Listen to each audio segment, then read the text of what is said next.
निर्माण की एक अनूठी क्रिया जन्म लेती है। परंतु यदि शक्ति के सिर से बुद्धि और ज्ञान का अंकुश हट जाए या शक्ति बुद्धि के वश से बाहर हो जाए तो अराजकता और विनाश के द्वार खुल जाते हैं। बाहुबल यदि बुद्धि बल को अपना बैरी मान ले तो कई पीढ़ियां बर्बाद हो जाती हैं। बुद्धिजीवियों का दमन मानव इतिहास की सबसे बड़ी दुर्घटना होती है। जब जब सत्ताधारी वर्गों ने बुद्धिजीवियों का दमन किया है तब तब समय कराह उठा है। आज मैं फिर वही दृश्य देख रही हूं। सहस्रार्जुन ने अकारण ही ऋषियों और उनके आश्रमों को अपना प्रतिद्वंदी मान लिया है और अपने आप को विश्वास दिला दिया है कि ज्ञान और बुद्धि उसकी राजसत्ता को ललकार रहे हैं। देखें उसका यह दुर्विश्वास उसे कहां पहुंचाता है।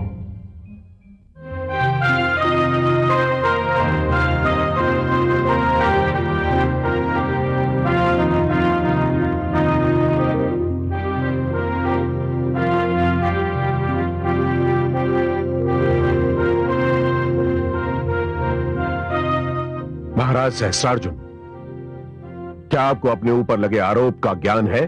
ज्ञान है, पर मैं उसे आरोप नहीं मानता। इसका अर्थ यह हुआ कि आप एक निशस्त्र और निर्दोष बालक को घायल करना अपराध नहीं मानते। वो निशस्त्र अवश्य था, निर्दोष नहीं। उसने एक राजा का मार्ग रोकने का साहस किया। ये सत्य नहीं है, ये सत्य नहीं है ऋषिवर। मेरे पुत्र कलश ने तो केवल इतना ही कहना चाहा था कि मेरी अनुमति के बिना आश्रम में प्रवेश नहीं करना चाहिए। और वो ये बात भुला बैठा था कि जिस धरती पर यह आश्रम है वो धरती हमारी है। मैं पहले भी कह चुका हूं महाराज, इस धरती का स्वामी केवल ईश्वर है और उसी ईश्वर ने यह धरती हमें दी है और हमने उदारता और तयवश धरती का टुकड़ा आश्रम को दान में दिया है। यदि आपने यह भूमि दान कर ही दी है राजन, तो इस पर से आपका अधिकार समाप्त हो गया। और एक राजा के लिए दान में दी हुई भूमि पर अधिकार जमाना लज्जाजनक होता है। और हे महाराज सहस्रार्जुन, आप ये ना भूलिए कि यदि आपने हमें और हमारे आश्रमों को धरती के कुछ टुकड़े दान में दिए हैं तो हमने और हमारे आश्रमों ने भी आपको और आपके समाज को बहुत कुछ दिया है। हमने शिक्षा दी है, ज्ञान दिया है, संयम दिया है, सुशील बनाया है, सुनियोजित जीवन बिताने का मार्ग दिखाया है और न्यायप्रिय राज्य की परिकल्पना दी है। और ये राज्य हमने अपने बाहुबल और शस्त्र शक्ति से प्राप्त किए हैं। ये शस्त्र शास्त्र और इन शस्त्रों का उपयोग भी आपको इन्हीं आश्रमों ने सिखाया है। महाराज सहस्रार्जुन, आप दोषी हैं और आप अपना आरोप स्वीकार भी कर चुके हैं। इसलिए मैं इस धर्म संसद की ओर से आपके लिए इस दंड का प्रस्ताव कर रहा हूं कि आपने जबदंग निपुत्र कलश को आघात पहुंचाया है, इसलिए आप उनसे क्षमा मांगे। मैं ये दंड स्वीकार करता हूं और सत्य बात तो यह है ऋषिवर कि मैं इस धर्म संसद को दंड देने का अधिकारी नहीं समझता। महाराज सहस्रार्जुन, आपने अनुशासन भंग करके दूसरा अपराध किया है और इसका दंड जानते हैं आप। आपको सिंहासन से उतारा जा सकता है यदि प्रजा को यह ज्ञात हो गया कि आपने धर्म संसद के आदेश को नहीं माना, तो जिस राज सिंहासन, जिस राज शक्ति और जिस मुकुट के कारण प्रजा आपके समक्ष नतमस्तक होती है, वो आपको इन सब से वंचित भी कर सकती है और इस राज्य में विद्रोह की ऐसी ज्वाला भड़केगी कि आपको उसे बुझाना असंभव हो जाएगा। क्षमा ना मांगने की स्थिति में हम आपके दूसरे अपराध का दंड अभी घोषित कर देंगे। मैं अपना आरोप स्वीकार करता हूं और ऋषिपुत्र कलश से अपने व्यवहार के लिए क्षमा याचना करता हूं। ऋषिपुत्र कलश, क्या आप महाराज सहस्रार्जुन को क्षमा प्रदान करते हैं? हाँ ऋषिवर, मैं महिष्मती नरेश महाराज सहस्रार्जुन को मुझ पर हाथ उठाने के अपराध के लिए क्षमा प्रदान करता हूँ और आशा करता हूँ कि वे इस भूल को भविष्य में कदापि न दोहराएंगे। स्वस्ति स्वस्ति स्वस्ति।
हे महाराजाओं, मैं अपने राजभवन में आप सबका स्वागत करता हूं।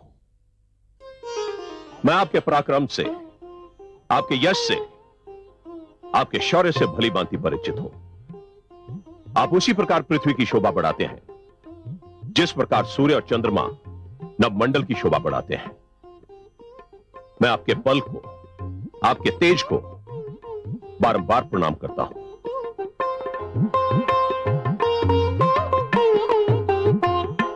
हे महेशमती नरेश, महान सम्राट सहस्रा अर्जुन, हम बता नहीं सकते कि आपका निमंत्रण पाकर हम कितने प्रसन्न हुए। हमें लगा इतनी महानता पाल लेने के बाद भी आप हम जैसे राजाओं को भूले नहीं। नहीं मेरे पूज्य अतिथिगण, आप सब महान हैं। मेरे औपचारिक निमंत्रण पर, मेरे बुलाने पर भी आप सब यहां आ गए। ये महानता नहीं तो और क्या है?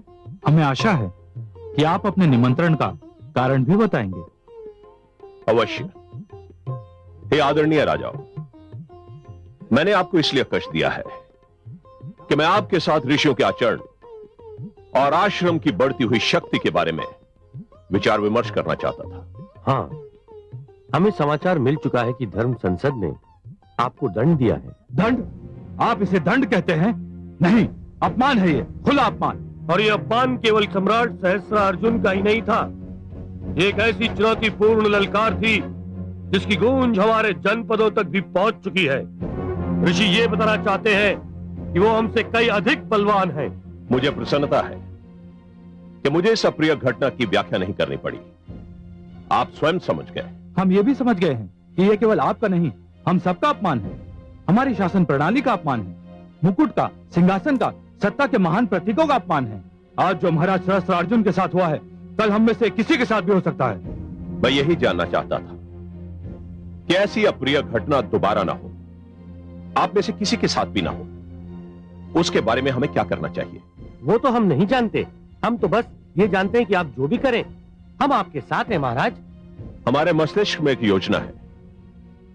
हमारी प्रजा को यह बात कदापि ज्ञात नहीं होनी चाहिए कि हम ऋषियों के विरुद्ध पग उठा रहे हैं अथवा उन्हें दंडित कर रहे हैं। उन्हें यही लगना चाहिए कि ऋषि क्रोधित और उत्तेजित होकर हमारे विरुद्ध उठ खड़े हुए हैं। ये कैसे संभव होगा?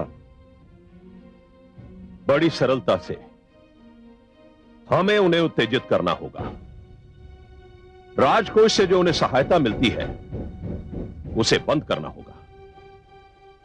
जनहित के नाम पर आश्रमों पर कर लगाना होगा और प्रजा से यह कहना होगा कि यदि कृषक और भूमि के स्वामी कर देते हैं तो ऋषियों को इस बात से छूट क्यों दी जाए।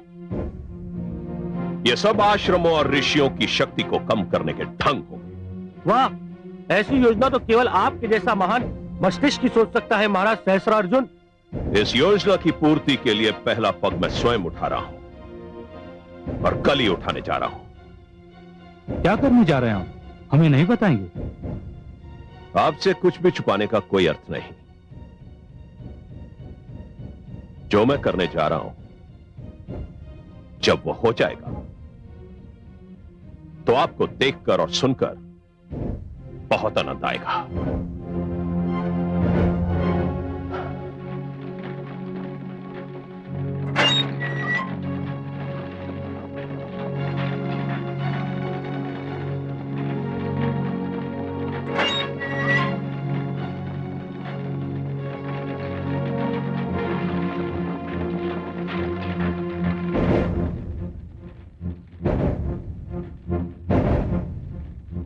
मैंने तुमको कितना रोका कि सुनार अभी जाग रहा होगा, उसके घर में मत घुसो, लेकिन तुम लोग नहीं माने। अंततः हम पकड़े गए ना। मुझे क्या पता था कि हमारे ग्रहों की दशा उत्तम नहीं है। पता नहीं अब हमारा क्या होगा। अरे होगा क्या? महाराज सहस्रार्जुन के राज्य में न्याय की आस करना ही समय नष्ट करना है। उनके राज्य में चोरी करना पाप नहीं, पकड़ा जाना पाप है। खोलो। चलो, महाराज ने तुम्हें बुलाया है। इस समय अर्धरात्रि को? हाँ, अभी इसी क्षण। लगता है मारे गए। दंड तो प्रातः काल भी दिया जा सकता है, रात्रि तो कट जाने दीजिए। चलते हो या मारते मारते ले चलूं? चलते हैं भाई। जो भाग्य में लिखा है वो तो होना ही है।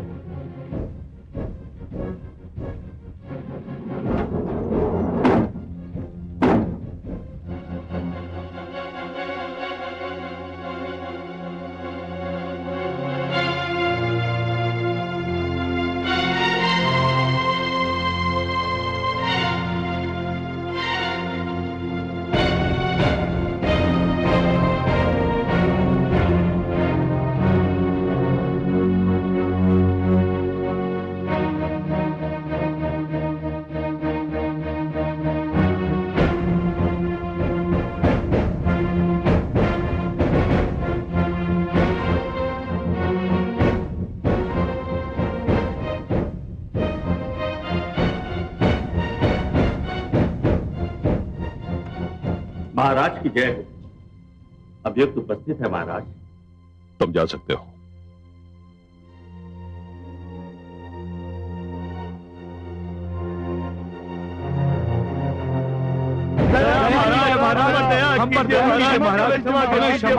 महाराज, हम अपने बाल बच्चों की सौगंध खाकर कहते हैं महाराज कि अब हम भविष्य में कभी चोरी नहीं करेंगे। बस एक बार हमें सुधरने का अवसर दे महाराज, सदा हम आपके आभारी रहेंगे महाराज। यदि चोरी के आरोप में हमारे हाथ काटे न जाए तो हम इन हाथों से जीवन भर मंदिरों की सीढ़ियां स्वच्छ करेंगे महाराज। तुम लोगों के हाथ नहीं काटे जाएंगे। तो क्या गले काटे जाएंगे महाराज? नहीं महाराज नहीं, हमने तो सिर्फ चोरी ही की है, किसी के प्राण तो नहीं लिए। इतना कठोर दंड हमें ना दे महाराज, हम पर दया कीजिए। संभव है कि तुम लोगों के गले भी ना काटे जाएं। तो फिर क्षमादान भी दिया जा सकता है। क्षमादान? महाराज, कहीं मैं सोते में सपना तो नहीं देख रहा हूं? नहीं, तुम सपना नहीं देख रहे, बल्कि यह सत्य है कि तुम लोगों को क्षमा भी किया जा सकता है। हो सकता है कि तुम लोगों को पुरस्कार देकर राज्य की सीमा से बाहर जाने की अनुमति भी मिल जाए, लेकिन यह तभी संभव है यदि तुम मेरा कहा मान लो, मेरे आदेश का पालन करो। महाराज, हम तो जन्म से आपके सेवक हैं, आपके दास हैं महाराज। आपके आदेश का पालन करना तो हमारा धर्म है महाराज। आप तो केवल आज्ञा दीजिए महाराज। तुम्हें एक स्थान से गौएं चुराना है। महाराज, चोरी करना तो हमारा जन्मजात व्यवसाय है, इसलिए तो भगवान ने हमें इस धरती पर भेजा है। परंतु वो स्थान है कहाँ? वो स्थान एक ऋषि का आश्रम है। ऋषि का आश्रम? हाँ, तुम्हें ऋषि जमदग्नि के आश्रम से उनकी गौएं चुराना है। तुम उन गौओं को चुराकर उन्हें कहीं भी बेच सकते हो और उस धन को हमारी तरफ से पुरस्कार समझ लेना। क्षमा करें महाराज, हम लोग तो केवल चोर हैं और चोरी के अतिरिक्त हमें कुछ आता भी नहीं। परंतु ऋषि आश्रम तो एक पवित्र स्थान है, जहां पर ऋषिगण हमारे ही बाल बच्चों को शिक्षा दीक्षा प्रदान करते हैं महाराज। ऐसे पवित्र स्थान पर चोरी करने में हमें अत्यंत पीड़ा होगी महाराज। तो मुझे तुम तीनों को मृत्युदंड देने में किसी प्रकार की पीड़ा नहीं होगी। कारागार अधिकारी,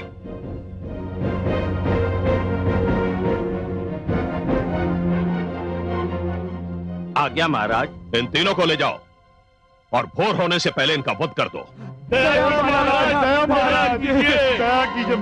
हमें सब स्वीकार है महाराज, जो आप कहें वो सब स्वीकार है। हम अभी जाते हैं, चोरी करते हैं महाराज। हम आपके आदेश का पालन करेंगे महाराज। जान लो, अगर हमारे साथ किसी प्रकार का कोई छल किया तो उसका परिणाम अच्छा नहीं होगा। जाओ। ठीक है महाराज, धन्यवाद महाराज।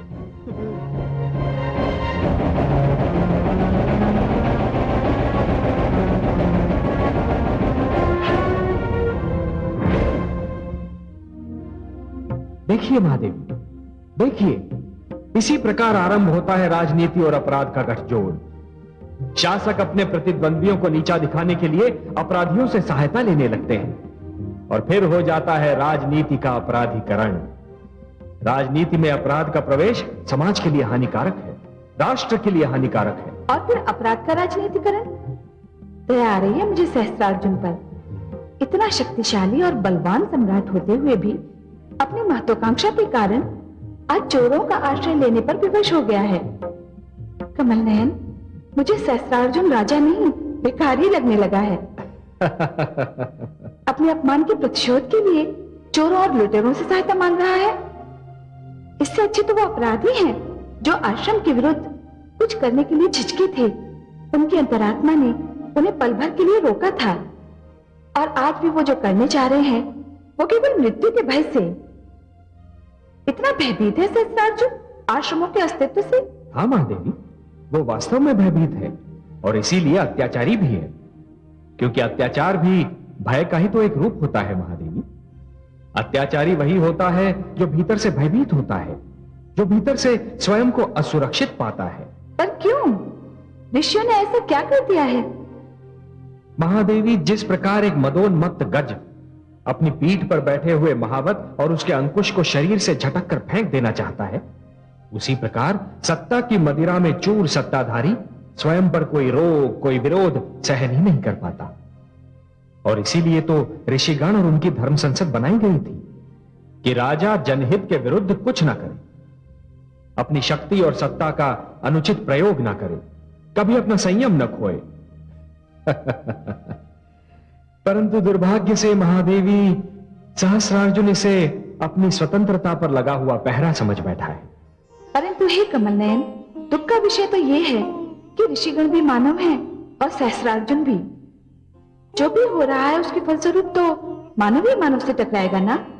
फिर कोई भी जीते कोई भी हारे, वास्तविक हार तो मानवता की ही होगी। महादेवी, यदि ब्रह्मा का यही निर्णय है तो यही सही।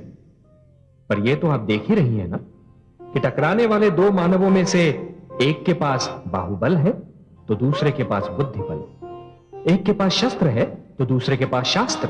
देख रही हूँ कमल नयन, और ये भी देख रही हूँ कि युद्ध में बुद्धि वो कार्य नहीं कर सकती जो भुजा करती है। शास्त्र शस्त्रों की भांति प्रहार नहीं कर सकते। जानता हूं प्रिय, और इसीलिए मैं समस्त मानव लोक को नष्ट नहीं होने दूंगा। मैं उनकी रक्षा करूंगा जो असहाय हैं, दुर्बल हैं, परंतु मानवता को जिनकी आवश्यकता है।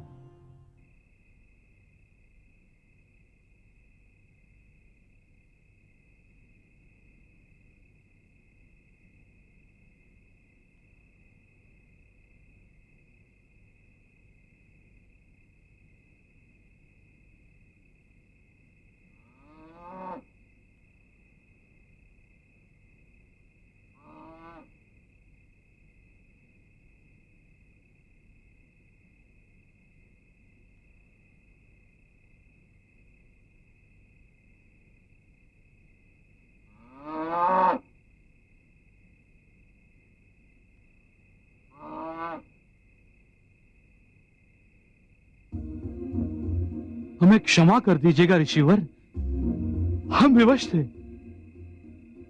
हम जो भी कर रहे हैं उस पर हमारी अंतरात्मा हमें धिक्कार रही है। परंतु चोरी हम अपने प्राणों को बचाने के लिए कर रहे हैं।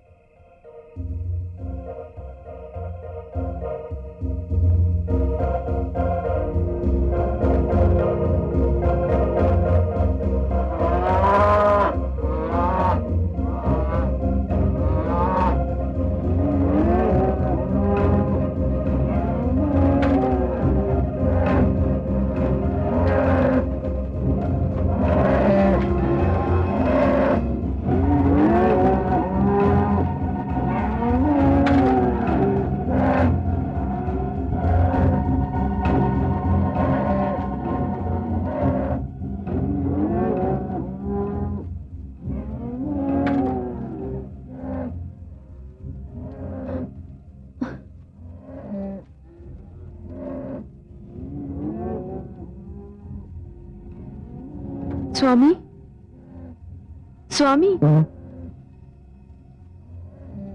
क्या हुआ देवी? ये असमय कौवे क्यों रंभा रही हैं? अंधेरे में कुछ देख लिया होगा, अन्यथा इस आश्रम में तो कोई भय नहीं। मैं देखती हूँ। नहीं नहीं, तुम कष्ट ना करो, तुम गर्भावस्था में हो, तुम विश्राम करो, सो जाओ, तो अपने आप चुप हो जाएंगी।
महाराज की जय हो। अभियान पूरा हुआ महाराज। आपके ये तीनों दास अपने कार्य में सफल होकर लौटे हैं। हम बहुत प्रसन्न हुए। अब इन तीनों के लिए आदेश क्या है? इन तीनों ने बहुत भला कार्य किया है, हमारे आदेश का पालन किया है, और हम नहीं चाहते कि इस कार्य की भनक किसी को भी मिले। हम चाहते हैं कि यह भेद कभी न खुले कि यह कार्य किसने किया। हम नहीं चाहते कि यह रहस्य कभी भी प्रकट हो कि यह कार्य किसने करवाया है।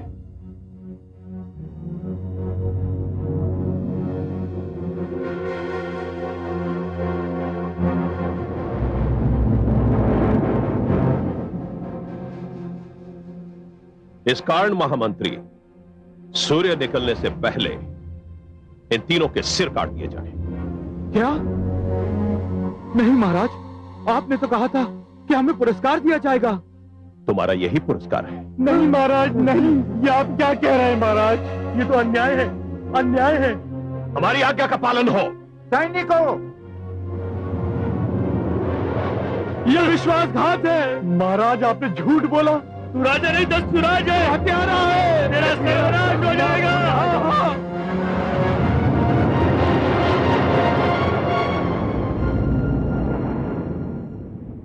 राजा को ईश्वर के अधिकार प्राप्त होते हैं और ईश्वर कभी भूल नहीं करता।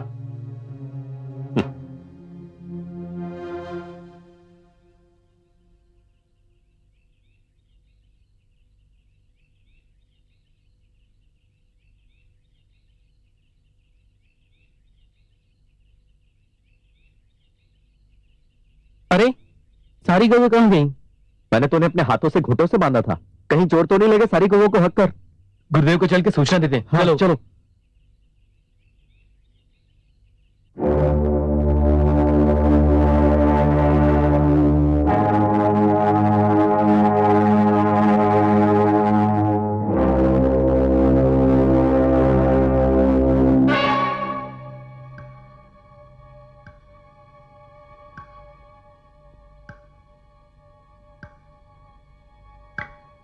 प्रणाम महाराज। कहिए महामंत्री जी, जमदग्नि आश्रम में रात की घटना की क्या प्रतिक्रिया हुई है? सर्वथा वैसी ही जैसी हमने आशा की थी। आश्रम में सनसनी फैली हुई है। कोई कल्पना भी नहीं कर सकता था कि आश्रम की गौएं भी चुराई जा सकती हैं। इसका अर्थ यह हुआ कि आश्रम स्वयं को असुरक्षित और आतंकित पाने लगेंगे। 100%। आपका लक्ष्य 100% पूरा हो गया। यहां मुझे आपसे मतभेद है महामंत्री जी। मेरा लक्ष्य अभी पूरा नहीं, प्रारंभ हुआ है। अर्थात आप कुछ और भी करना चाहते हैं?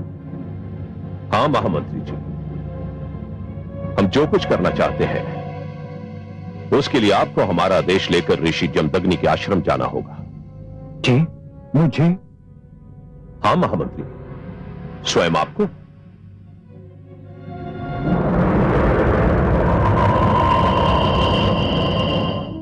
मुझे तो अर्धरात्रि को ही गऊओं के रंभाने से संदेह हो गया था कि कोई ना कोई संकट अवश्य है। किंतु देवी, ये कोई सोच भी नहीं सकता था कि कोई गऊओं की चोरी करेगा। अरे निकृष्ट अपराधी भी इतना घृणित कार्य नहीं कर सकता। सत्य पूछे तो मुझे गऊओं की चोरी का इतना दुख नहीं है। मुझे तो विद्यार्थियों के आहार की चिंता है। जिसने भी ये अनैतिक कार्य किया है उसने शिशुओं के मुख से उनका भोजन छीना है। यदि विद्यार्थियों को दुग्ध आहार ना मिला तो उनके स्वास्थ्य का क्या होगा? हाँ। मैं सोचता हूं कि मैं स्वयं महाराज सहस्त्र अर्जुन के पास जाऊं। तो राजा है, देश में शांति और सुरक्षा व्यवस्था करना उनका धर्म है। उनके रहते हुए देश में लूटमार हो तो स्वयं उनके लिए लज्जा का विषय है। सिद्धांत रूप से तो आप सत्य कह रहे हैं, किंतु पुत्र कलश वाली घटना के उपरांत क्या उनका व्यवहार अब भी वैसा ही होगा जैसा पहले था? वो एक निजी समस्या थी देवी। राजा न्याय करते समय अपनी भावना से न्याय को प्रभावित नहीं होने देता। वो एक पिता और एक राजा के मध्य वाद विवाद का विषय था, परंतु ये तो व्यवस्था का विषय है। प्रजा का दुख, उसकी विपदा राजा नहीं सुनेगा तो और कौन सुनेगा? हमें नागरिक होने के नाते ये अधिकार प्राप्त है देवी कि हम महाराज से हानिपूर्ति की मांग कर सकते हैं। प्रणाम ऋषिवर। प्रणाम महामंत्री जी, आपका स्वागत है। पधारिए। बड़े उचित समय पे आए हैं। लगता है कि महाराज सहस्त्र अर्जुन को आश्रम में गऊओं की चोरी की सूचना मिल चुकी है, तभी तो उन्होंने आपको भेजा है यहां। मुझे तो उन्होंने आपके लिए एक संदेश देकर भेजा है। मेरे लिए संदेश? क्या संदेश भेजा है महाराज ने? ऋषिवर, महाराज सहस्त्र अर्जुन ने संदेश भेजा है कि उन्होंने राज्य की उन्नति के लिए कई योजनाओं की घोषणा की है।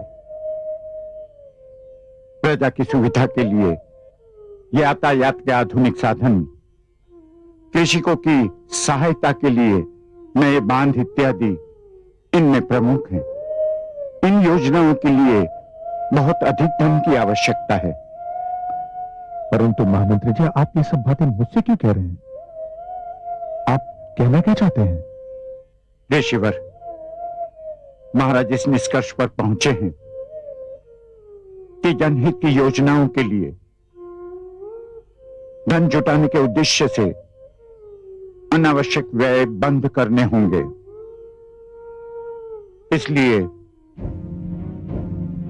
उन्होंने ये निर्णय लिया है कि आपके आश्रम को जो आर्थिक सहायता राजकोष से मिल रही है वह स्थगित कर दी जाए।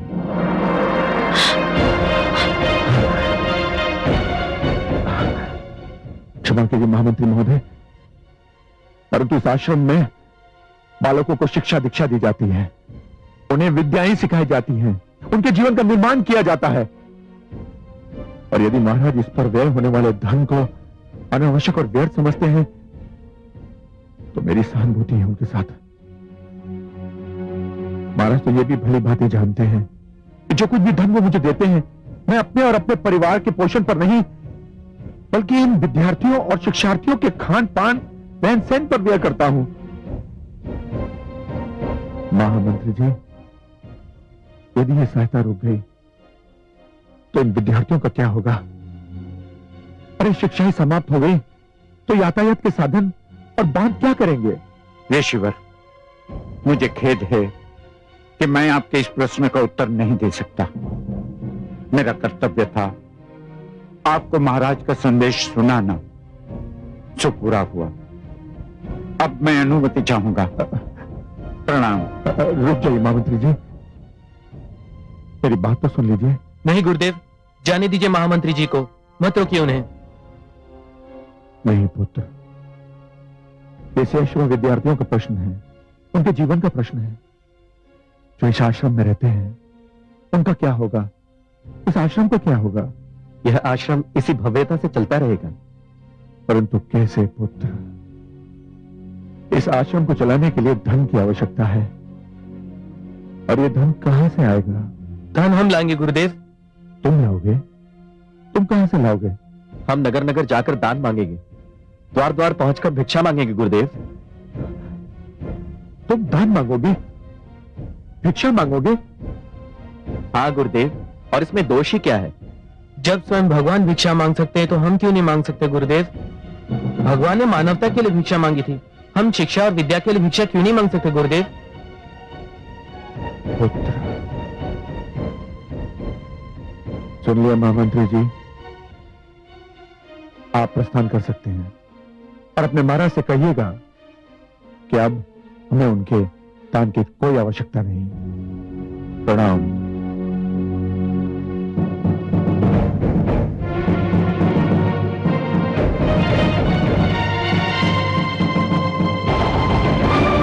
मैंने अपने जिस अभियान की आप लोगों से चर्चा की थी उसका रूप तो आपने देख ही लिया है। मैंने अपने अभियान का पहला चरण पूरा कर लिया है। वास्तव में आपकी दूरदर्शिता सराहनीय है। एक ही प्रहार में आपने आश्रम की शक्ति आधी कर दी है। आश्रम की आर्थिक सहायता बंद करके आपने उनके बल का मुख्य साधन समाप्त कर दिया है। परंतु ऋषि जमदग्नि के शिष्यों ने भिक्षा मांगने का निर्णय लेकर उस हानि का तोड़ भी सोच लिया है। तोड़? राजकोष से जो धन मिलता था, भिक्षा से क्या उसका 10वां भाग भी जुटा पाएंगे ये मूर्ख ऋषि? कदापि नहीं, इसकी तो कल्पना भी व्यर्थ है। मित्रों, मैंने राह दिखा दी है, आगे बढ़ने की बारी आपकी है। हमें ऋषियों का अहंकार तोड़ना है और उनके आश्रमों को विध्वंस करना है। पर हमें क्या करना होगा? वही जो मैंने किया है। आप अपने अपने राज्य में आश्रमों की आर्थिक सहायता बंद कर दें और नए कर लगाएं, और जो भी आश्रम कर देने में असमर्थता व्यक्त करे उसे फूंक दें। हमें ऋषियों के आतंकवाद को समाप्त करके ही दम लेना है। अवश्य, ये बहुत ही आवश्यक है। हम आपसे पूर्णतः सहमत हैं। हाँ, हम आपसे पूर्णतः सहमत हैं।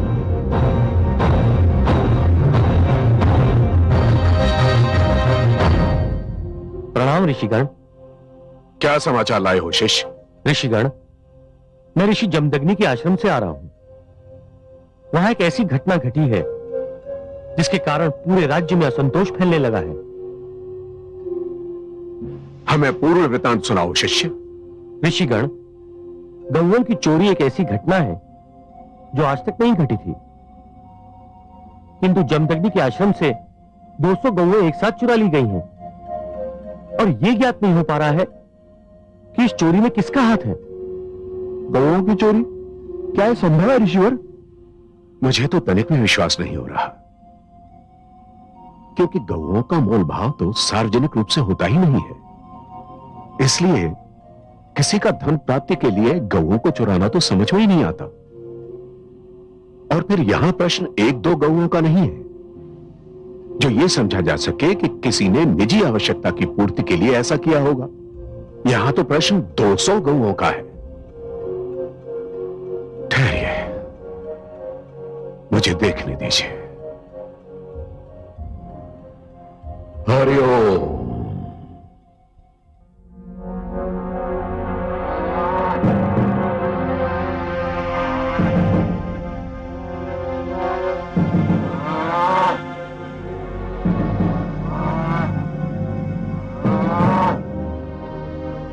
इन गौओं की अच्छे से देखभाल की जाए, इन्हें चरने के लिए बाहर न ले जाया जाए, और इस बात का सदैव स्मरण रहे कि प्रजा की दृष्टि इन पर कदापि नहीं पड़नी चाहिए।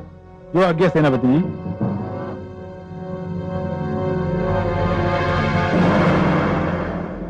ये तो अनर्थ है, घोर अनर्थ। क्या हुआ ऋषिवर? यह एक गहरे संकट की घोषणा है। ऋषिगण, जैसा कि मैं पहले भी कह चुका हूं, कुछ राजा और नरेश गुरुकुल संस्था पर आक्रमण करने के लिए उतावले हो रहे हैं।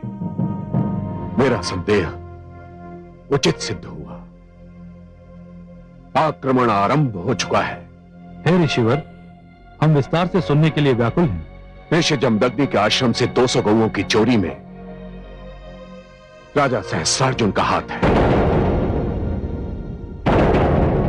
और ये सारी गौएं उन्हीं के पास है। यह तो बहुत घृणित कार्य है ऋषिवर। हमें मौन नहीं रहना चाहिए।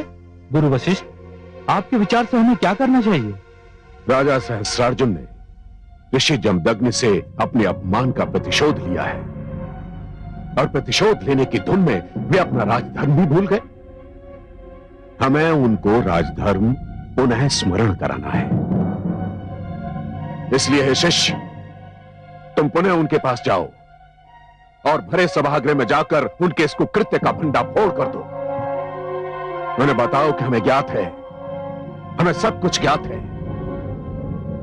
उनसे कहना कि एक राजा को चोरी करना या करवाना शोभा नहीं देता। उनसे यह भी कहना कि धर्म संसद ने गुरुकुल संस्था पर किए गए इस प्रहार को बहुत गंभीरता से लिया है, और भविष्य में ऐसा कुकृत्य नहीं होना चाहिए। और उन्हें यह चेतावनी देना शिष्य कि धर्म संसद को एक राजा को भी अपदस्थ करने का अधिकार है, उन्हें सिंहासन से उतारने का अधिकार है।